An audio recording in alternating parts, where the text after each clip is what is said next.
नमस्कार मित्रों, आप कब सही थे इसे कोई याद नहीं रखता, लेकिन आप कब गलत थे इसे सब याद रखते हैं और जीवन में हमेशा याद रखते हैं। पीएस लाल ज्योतिष चैनल में आप सबों का हृदय के गहराई से स्वागत है, बहुत बहुत अभिनंदन है। और ये आपका चैनल है। आज का जो कार्यक्रम है वो विशेषकर मेष राशि वाले जातक के लिए कुछ खास है। जानेंगे मेष राशि के जातक जानेंगे कि फरवरी माह 2024 का फलाफल और चर्चा करेंगे आपके व्यक्तित्व का, आपके शिक्षा का, आपके वैवाहिक जीवन का, प्यार, वैवाहिक जीवन, कैरियर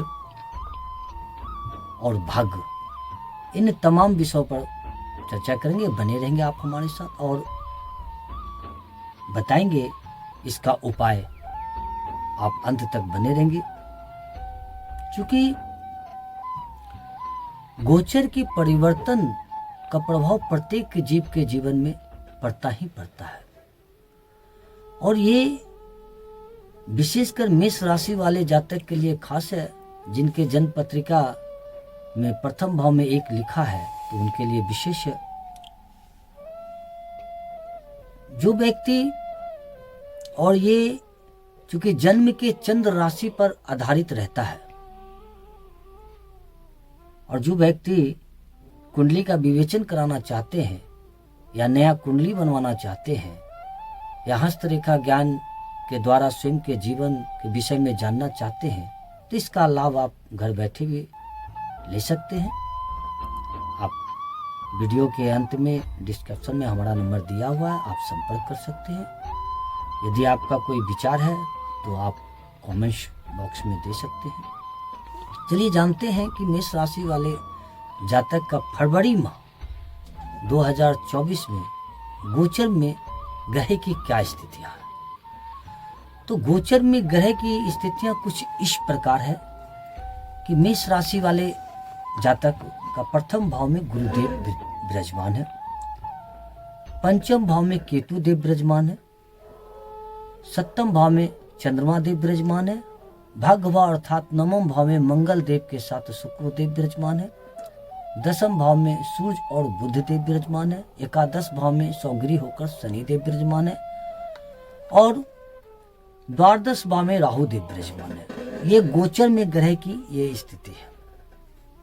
अब चलिए थोड़ा चर्चा करते हैं मेष राशि वाले जातक का व्यक्तित्व के संदर्भ में। संक्षेप में चर्चा कर रहा हूं, क्योंकि मेष राशि के जो जातक होते हैं उनके ऊपर केतु देव और शुक्र देव और राहु देव का विशेष प्रभाव होता है ऐसे जातक के व्यक्तित्व पर। इसलिए ये व्यक्ति अपने जीवन में किसी भी सूरत में सुख संपन्नता को प्राप्त करना चाहते हैं और मान सम्मान पद प्रतिष्ठा को भी प्राप्त करना चाहते हैं। ये ऐसा व्यक्ति का ड्रीम होता है और जीवन में एट फर्स्ट जॉब को प्राप्त करना चाहते हैं। यानी ऐसे जातक जीवन में किसी भी सूरत में अपने सुख संपन्नता को पूर्ण करना चाहते हैं। और ये थोड़ा क्रोधी विचार के होते, कभी कभी क्रोध इन पर हावी हो जाता है और ये जितना जीवन में किसी न किसी रूप में इसके जीवन में संघर्षों की कुछ न कुछ कहानियां अवश्य छिपी रहती है। और ऐसे व्यक्ति तो वफादार होते हैं, मित्रों का मित्र भी होते हैं, लेकिन जीवन में संघर्ष से इनका पीछा नहीं छोड़ता और ये अपने संघर्षों से, अपने ज्ञान से, अपनी बुद्धि से जीवन के तमाम स्थिति परिस्थितियों का सामना बड़ा दिलेरी से करते हैं। क्योंकि गोचर में कभी कभी अच्छे ग्रह का सपोर्ट इनको मिलता ही मिलता है और मैं संक्षेप में इसकी चर्चा की, वरना वीडियो लंबा हो जाएगा। चलिए अब बात करते हैं स्वास्थ्य। तो चूंकि स्वास्थ्य भाव का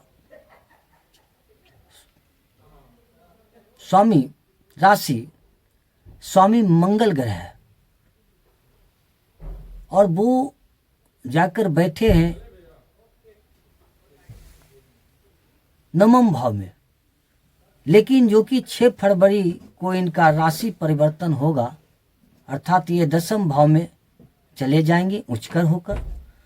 तो स्वास्थ्य की दृष्टिकोण से ये अच्छा है, लेकिन कहीं दूर यदि यात्रा करना चाहते हैं इस दौरान तो आपको विशेष सावधान रहने की जरूरत है, अर्थात अपने खान पान पर आप अवश्य ध्यान रखेंगे पूर्वार्थ से, वरना परेशानी थोड़ा बढ़ सकती है। चलिए अब जानते हैं शिक्षा। इस कालखंड में विद्यार्थियों का शिक्षा कैसा रहने वाला है। क्योंकि शिक्षा भाव का स्वामी होता है पंचम भाव। पंचम भाव जो कि इसके स्वामी देव 10वें भाव में है, लेकिन ये 14 तारीख को सूर्य देव का एकादश भाव में परिवर्तन होगा, तो इनकी दृष्टि भी पंचम भाव पर पड़ेगी। तो विद्यार्थी का शिक्षा व्यवस्था इस कालखंड में अति सुंदर रहने वाला है। यदि आप कहीं इस दौरान शिक्षा में कोई परिवर्तन करना चाहते हैं, कोई नया सब्जेक्ट का चयन करना चाहते हैं तो आप कर सकते हैं। इस दौरान यदि आप कहीं दूर एडमिशन लेना चाहते हैं तो आप ले सकते हैं। इस दौरान आपका कहीं एग्ज़ाम है तो आप एग्ज़ाम देंगे, बेहतर परिणाम का उम्मीद है। यदि आप पढ़ रहे हैं, तैयारी कर रहे हैं तो बिल्कुल आप ईमानदारी से इस कालखंड में पढ़ेंगे। कुल मिलाकर शिक्षा के क्षेत्र में आपका उन्नति अवश्य होगा। यदि आप लक्ष्य प्राप्ति के करीब है, अर्थात कोई नौकरी लेने के लिए आप कहीं कंपटीशन में आप एग्ज़ाम दे रहे हैं, कंपटीशन फेस कर रहे हैं, तो उम्मीद है कि आप इस कालखंड में सफल हो सकते हैं। इसलिए अपने लक्ष्य पर निरंतर फोकस बनाए रखें। चलिए जानते हैं प्रेम प्रसंग, प्रेम प्यार इस कालखंड में कैसा रहने वाला है। तो मित्रों, चूंकि विषय है तो चर्चा करना लाजमी है, चर्चा करूंगा ही करूंगा।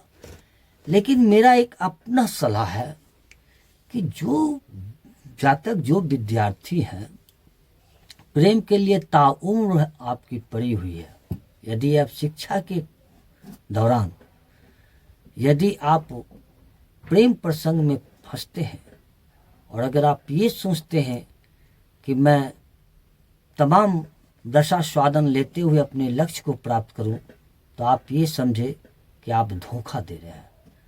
और धोखा देने से अच्छा है धोखा खाना। आप धोखा नहीं दे रहे हैं, बल्कि आप खुद से धोखा खाने की तैयारी कर रहे हैं। इसलिए मेरा सलाह है कि विद्यार्थी जिनका एक जीवन का बड़ा ड्रीम है, लक्ष्य है, वो बचे रहे इस प्रेम प्यार के चक्कर से और प्रेम प्यार करे अपने मिशन से, अपने पढ़ाई लिखाई से, अपने लक्ष्य से। और दूसरा, जो व्यक्ति शादीशुदा है, वैवाहिक जीवन गुजार रहे हैं, उससे व्यक्ति अपने जीवन में प्रेम प्रसंग से बचे, क्योंकि अत्यधिक प्रेम प्रसंग के कारण तो जो वैवाहिक व्यक्ति हैं, जो शादीशुदा व्यक्ति हैं, उनसे हमारा निवेदन है कि वो अपने जीवन में भटके नहीं, कहीं अन्य जगह प्रेम प्रसंग से दूर रहे। क्योंकि आप प्रेम करते हैं तो अपने पत्नी से करें, अपने बच्चे से करें, अपने कार्य से करें, अपने लक्ष्य से करें, अपने देश के मिट्टी से करें तो बेहतर है। और बावजूद यदि आप कहीं प्रेम प्रसंग में फंसते हैं तो ये समझिए कि आप जो है स्वयं गृह कलह को जन्म दे रहे हैं, स्वयं के जीवन को अशांत बना रहे हैं और स्वयं को दुखित जीवन जीने के लिए आप बाध्य कर रहे हैं।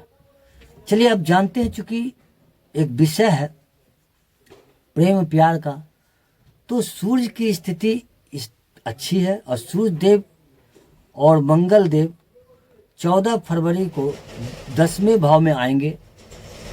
14 फरवरी तक सूर्य देव प्लस मंगल देव एक साथ रहने वाले हैं, अर्थात प्रेमी प्रेमिका के बीच अंडरस्टैंडिंग अति सुंदर रहने वाला है।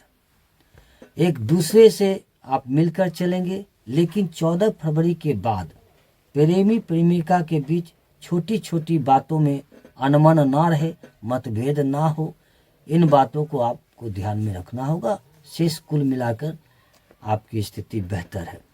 चलिए आगे जानते हैं कि वैवाहिक जीवन कैसा रहेगा। तो चूंकि 7वां हाउस बनता है विवाह का और शुक्र देव की भाग्य स्थान त्रिकोण भाव में है, जो कि 12 फरवरी तक ये शुक्र देव यहाँ त्रिकोण भाव अर्थात 9वें भाव में ये विराजमान रहेंगे।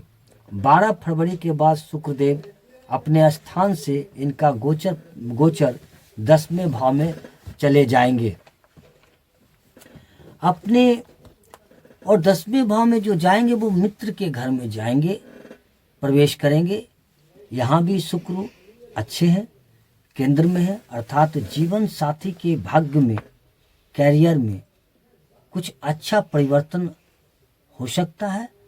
पूर्वार्थ में जो थोड़ा बहुत आपस में पति पत्नी के बीच में जो मनमुटाव था या कुछ खटास थी, जो कुछ थोड़ा बहुत जो तनाव था, वो कुल मिला के इस कालखंड में या जो भी थोड़ा बहुत प्रॉब्लम था, वो यह माह आपके लिए अच्छा रहेगा।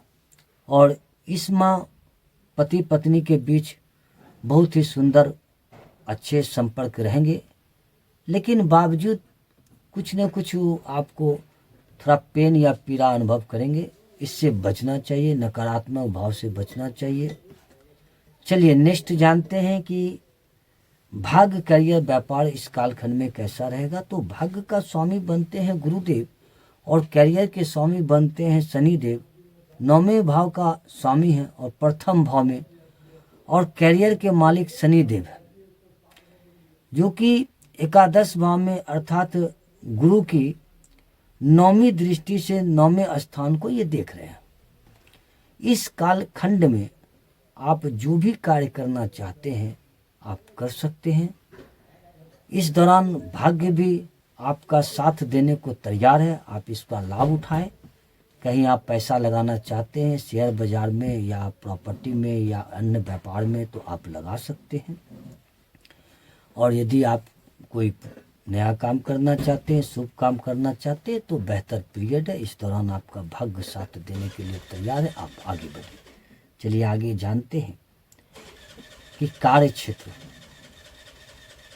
तो चूंकि एकादश भाव में बैठा है और शनि स्वगृह होकर इस कालखंड में जातक थोड़ा मूडी स्वभाव के होंगे। इस कालखंड में आपके काम की तारीफ होगी, वह धन लाभ भी प्राप्त करेंगे, नौकरी में उन्नति लाभ अवश्य प्राप्त करेंगे। लेकिन चूंकि शनिदेव बैठे हैं और सूर्य के गोचर से, सूर्य और शनिदेव के साथ रहने से थोड़ा आपको एग्रेसिव से बचना होगा, थोड़ा सा अहंकारी नहीं बनना होगा, तनाव पर नियंत्रण रखना होगा। कभी कभी आपको क्रोध आ सकता है और कभी कभी ऐसा भी हो सकता है कि आप जो करना चाह रहे हैं उसमें काफ़ी संघर्ष भी करना पड़े। आप विजय को प्राप्त कर जाएंगे, आप सफल हो जाएंगे, लेकिन कुछ न कुछ कभी कभी आपको उलझन का भी सामना करना पड़ सकता है, ये ध्यान रहे। और इस दौरान आप स्वयं में शांति बनाए रखें, क्रोध ना करें, एग्रेसिव ना हो। चलिए अब जानते हैं व्यापार।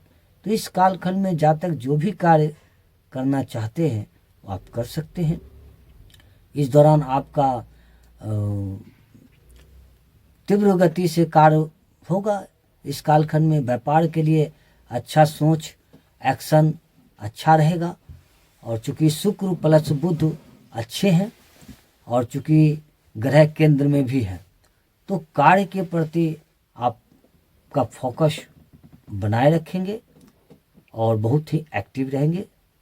कुल मिला के बेहतर स्थिति आपके व्यापार में रहेगा। क्या करना चाहिए? तो कम से कम सर्वप्रथम तो गणेश जी का आराधना पूजा आपको अवश्य करना चाहिए। दूसरा, प्रतिदिन हनुमान चालीसा का पाठ करना चाहिए और एक शुक्रदेव का बीज मंत्र ओम द्रांग द्रिंग द्रंग शह शुक्राय नमः, इस मंत्र का 27 बार जाप अवश्य करना चाहिए। कैसी लगी वीडियो? सब्सक्राइब करेंगे, लाइक करेंगे, मित्रों के साथ शेयर करना ना भूलेंगे और इसी तरह आप बने रहेंगे हमारे साथ। फिर नए विषय को लेकर आपके समक्ष उपस्थित होंगे। वीडियो देखने के लिए बहुत बहुत धन्यवाद।